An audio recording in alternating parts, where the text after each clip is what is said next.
Well, hello there, and welcome to my shop this morning. I thought this morning we would try a little experimentation. If you've been following my videos, you know I like to try different things and experiment and see what I can come up with and what I can learn from them too, as well. So this morning, I've got an outline of a seagull. I'm only going to use one of these. I put two on there in case I screw up one of them. I got another one to fall back on. But what I'm going to do is we're going to cut this out on the scroll saw. And then we're going to try and do what I refer to as some kind of sculpting to give the seagull a texture to it. I kind of like the works of Jim Shore, if you've ever seen him. His works, the sculpture type effect that he has on his little pieces that he does. It's actually a bunch of little, if you look at it really closely, it's a bunch of little squares and circles and punctures in the wood. And I'm wondering if I can do that with this seagull using two tools. First of all, scroll saw to cut this image out. And then secondly, work it around or move it around along the bench sander as it's rotating to see if I can get some kind of sculpting effect on the seagull. And then we'll set it up as a little stand-up ornament. We'll see how this goes. As I mentioned, it's an experiment, and sometimes they work out well, sometimes they don't. What I'm going to use for wood is something else that's new to me, is this piece of mulberry wood. Picked it up over at Woodcraft today. It was a sort of an end piece, and the whole board sold for about $10, and I figured I'd give it a try. It's about 1 1/4 inches thick, and it's in a very rough state right now, obviously. But we're going to use this, and we'll cut our seagull out, and then we'll try shaping it. Who knows what we're going to end up with, but let's get started. So the first thing we want to do is cut out the pattern and maybe sand down the blank a little bit after we cut it to size so that we'll have something nice to work with. So let's do that first. We'll cut one of these patterns out. As I said, we don't need both of them, hopefully. Might need one as a backup if first idea doesn't work.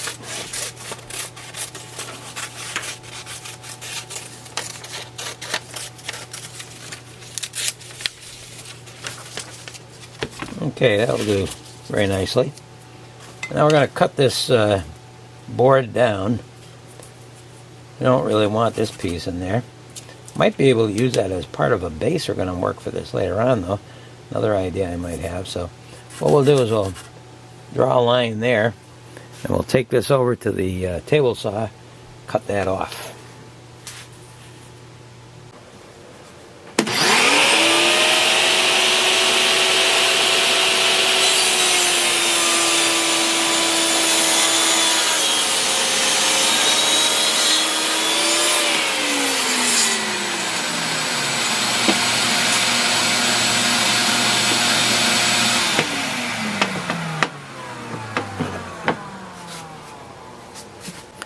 Well, one of the things we learned about this wood is that it burns very easily.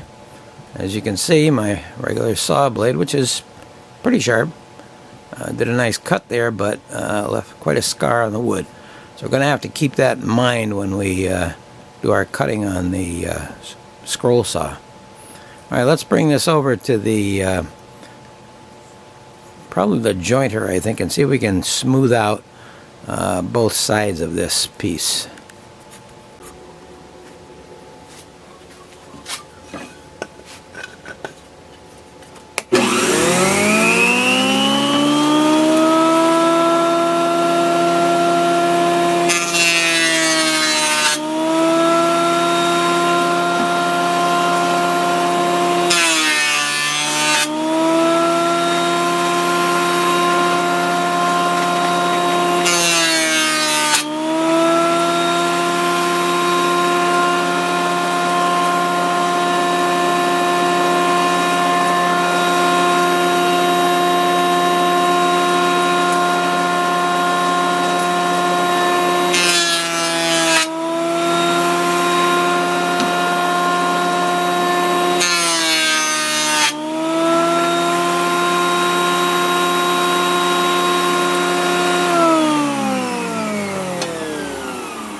Okay, another thing we learned about this wood is after we cleaned up the top and bottom is that it's got a pretty nice little grain inside there.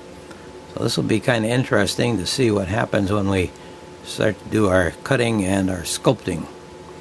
Now let's go apply our pattern to this piece of wood now. Okay, as I usually do, take some of this painter's tape and we'll put along one side we're going to put our pattern on.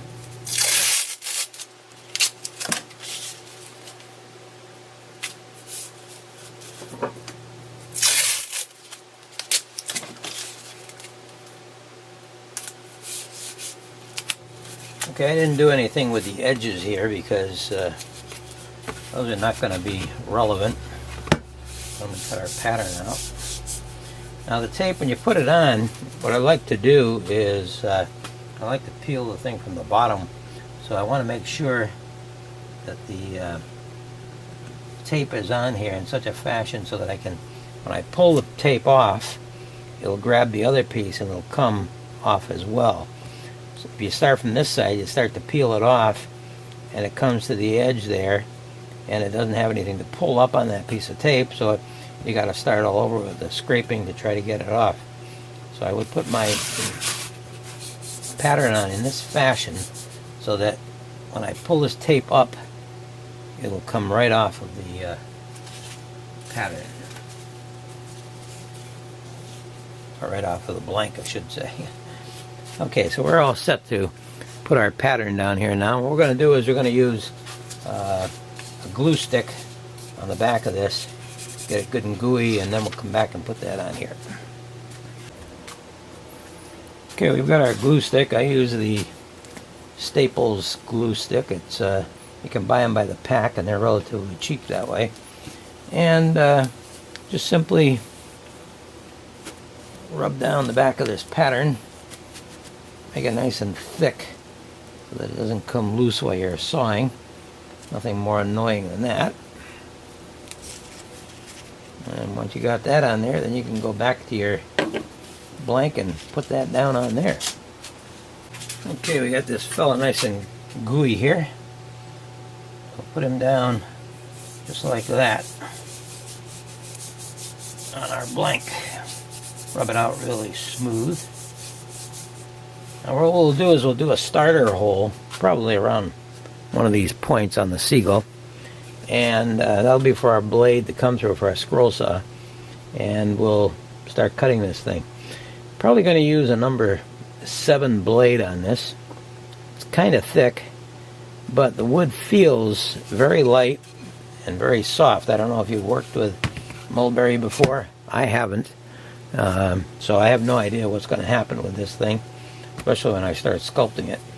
But we're going to try it with a number 7 blade. So I'm going to go and drill that entry hole now, and I'll see you back over at the scroll saw. Well, we're here over at the scroll saw, and before we get started our cutting here, I thought we would try another little experiment.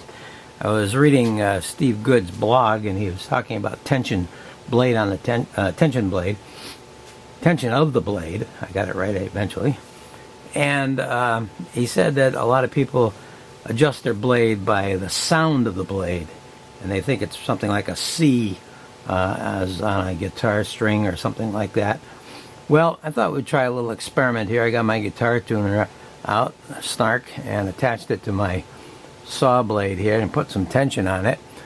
This is tension which I mostly always use, so I don't know what it is, never checked it before, but let's see what it registers at on here on the tuner. Okay, it looks like it's about an F. And that has usually worked for me, so I think we'll just stay with that, and we'll see what happens when we try our little cutting experiment here. Okay, enough of this.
Okay, cut the bird out fully now.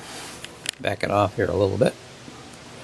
And you'll notice as I was cutting, I didn't follow the pattern exactly. I left it a little bit over all around because we're going to be doing a lot of carving off of this thing with the sander. And I didn't want it to be too thin, so I made it a little bigger. Didn't worry too much about the feathery effect here because we're going to be cutting away a lot of that too, and maybe make a different feathering effect when we're finished.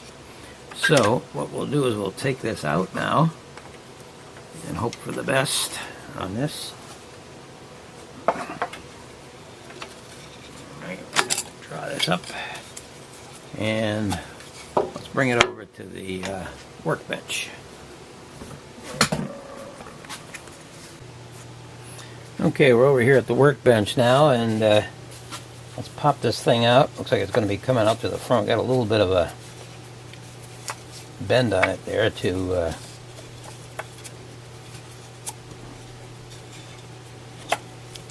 there we go. I'm getting it going.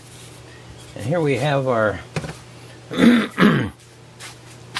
seagull all cut out. Peel that pattern off. We'll, as I said before, we'll take it from the bottom and peel it upward. You see how it grabs that other piece of tape, comes right off there smoothly. Alright. And we have our nice outline of our seagull that we're going to start out with. Rather chunky looking right now. One of the things I noticed about this wood, as I said, I haven't done this before, but the wood as I was cutting it sort of had a smell of, smelled a little bit like popcorn. You know how popcorn smells when you're cooking it up in the microwave? Well, sort of reminded me of that a little bit. Alright, now we're going to actually start our sculpting, and let's see what happens with this. We got to go over to the bench sander and try to come up with some kind of an approach to this so that we don't ruin it and we get it nicely carved out. Okay, so I'll see you over there. Okay, we're over at the belt sander now, and we've got a 150 grit sandpaper on here. Should be adequate for our purposes. And we're going to want to use a dust mask when you do this, because you're going to get a lot of dust flying around here, I'm sure. I also hear my ceiling filter going over there. Help to absorb any of this. I'm going to put my mask on and get this thing ready to go.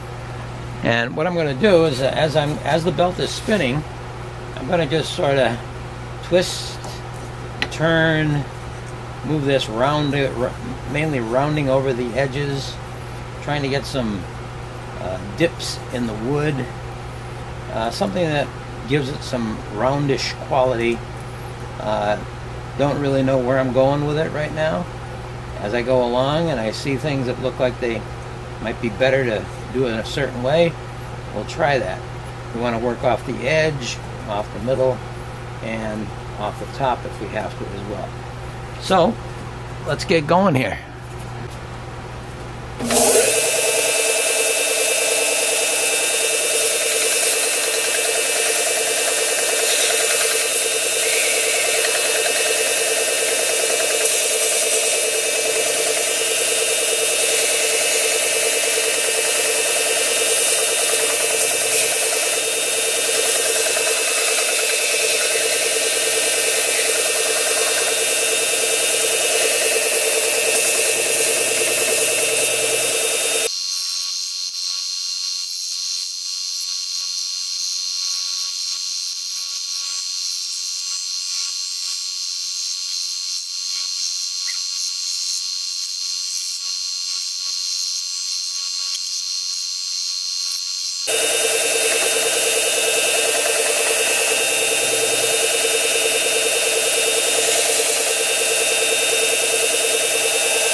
Okay, I think we're getting somewhere here. Got a lot of different contours and twists in this thing. Let's take it over to the bench where we can take a better look at it.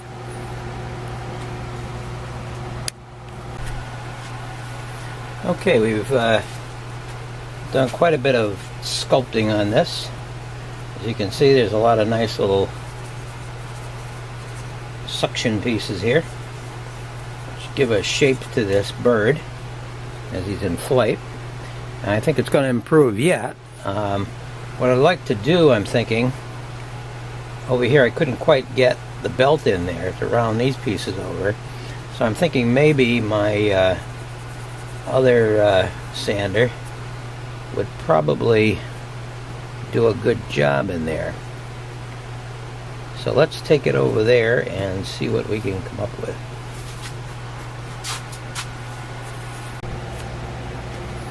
Okay, we're now over at my oscillating sander, and this thing goes up and down and goes around, of course.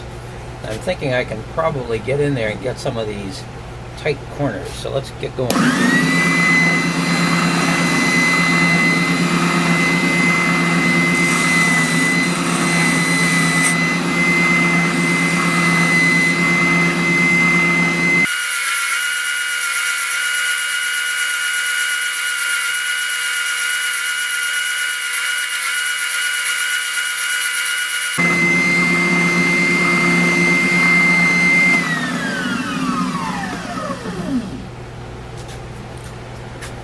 Okay, able to round over some of those tight corners there a little better.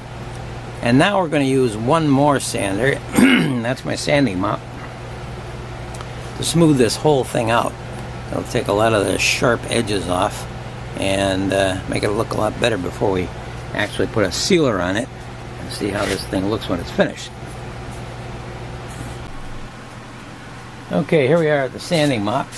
Let's take a sanding mop to this and see if we can smooth out a lot of these rough edges.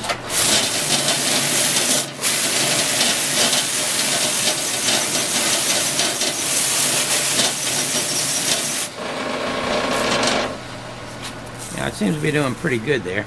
This, by the way, is a 150 grit also.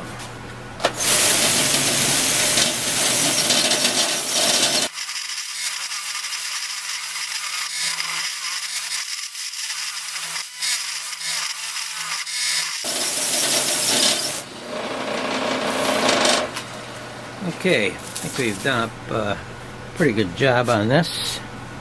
Nice compression marks here. Those look pretty good on there. Let's see if I can get it closer here without, it's going to get blurred probably. There we go, a little bit better there. Okay, so let's take this over to the bench now and see what else we need to do with it. It's pretty smooth right now, and I think it's reached a nice point at where we can say we've got a nice little sculpted seagull here. Okay, we've got our seagull turned upside down in the vise here, and what we're going to do is put a 1/4 inch hole in the bottom here, maybe about 1/2 inch deep. We're going to want to stand this, put this thing on a stand, make it look like the seagull is in flight. So we're going to use a dowel as part of our stand. So what we want to do, and I'm going to just eyeball this, I'm not going to measure anything. Get an idea of where we are here on center, and slowly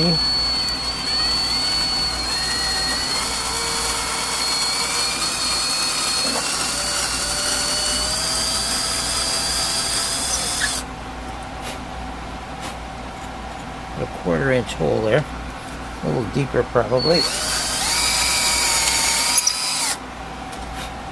That's enough right there, I think, for our 1/4 inch dowel. I got one here, let's just test it to see if it'll fit in there okay. Yeah, I think it'll be just fine. Okay, we'll cut one down, and we got to make a base for this now. Okay, as I said, we're going to need a base for this seagull. And I thought what we would do is use this piece of that wood that I showed you at the beginning, still in its rough state here. Got a nice groove here, natural groove in it. And I thought we would shape this a little bit, maybe sculpt this a little bit too, just like we did the seagull. Put our 1/4-inch hole in there and have him flying above this little rocky type area when we're done. So I'm going to go do all of that. You already saw how I did the sculpting and everything, so I'll get this all cut up and sculpted and bring it back over here, and we'll take a look at it when it's done. Okay, I cut off that piece of the wood that I wanted to use with the nice little groove there, and I ran this through the joint here so I could clean off all the roughness to it. Now I'm going to take it over to the bench sander and give it a little bit of sculpting, see how it looks. Okay, I took the 1/4-inch dowel and I sort of sculpted a little bit on the sander also. I want to make it everything match with this sculpting idea. But I noticed that when I got the dowel, it's kind of light colored and really doesn't fit in with the dark color of the woods that we're using here. So what I'm going to do is I'm going to take a little bit of stain here. This is ebony brown. Looks like it might work out pretty good. I'm going to take, put some on this cloth and just go over the stick a bit. Dirty it up somewhat. So it fits in with the general tone of the wood. Okay, so we've got a little bit darker wood here now than we had before. I think this will work out a lot better. So let's go assemble this thing now.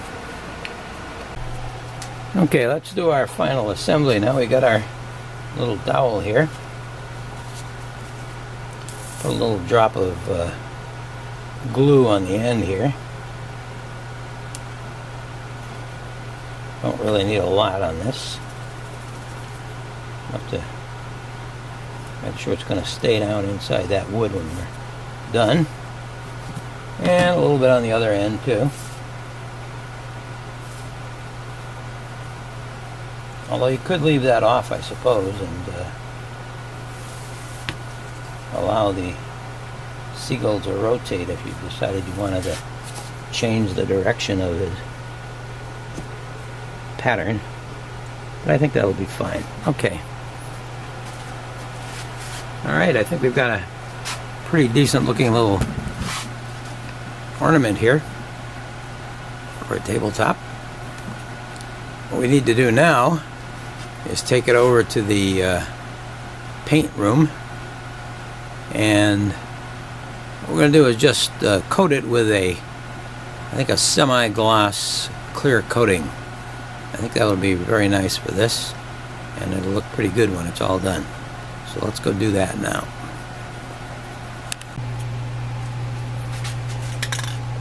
Okay, we're going to use this Ultra Cover semi-gloss clear made by Rust-Oleum.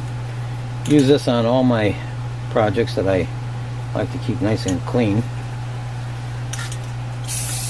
And you'll notice that as I spray this, not only takes care of the coating, but it also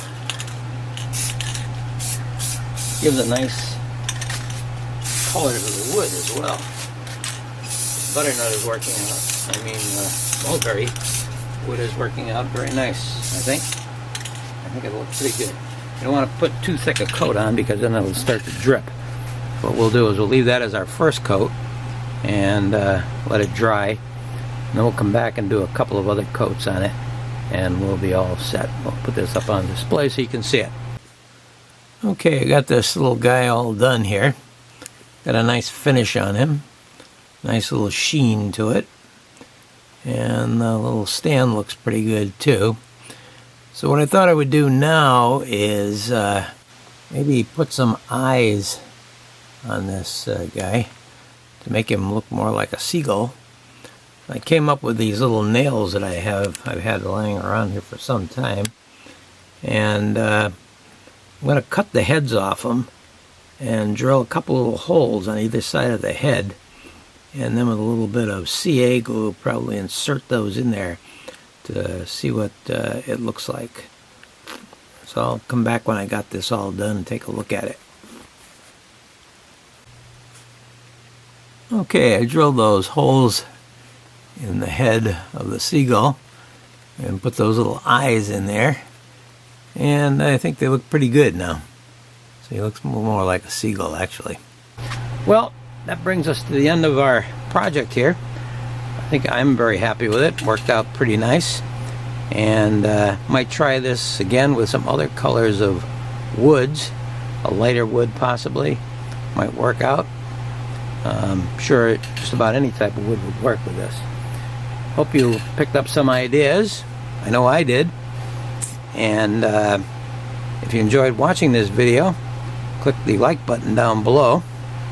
And you might also want to subscribe to the channel if you haven't done so yet. And come on back again next time and see what other crazy ideas I come up with. Thank you for watching.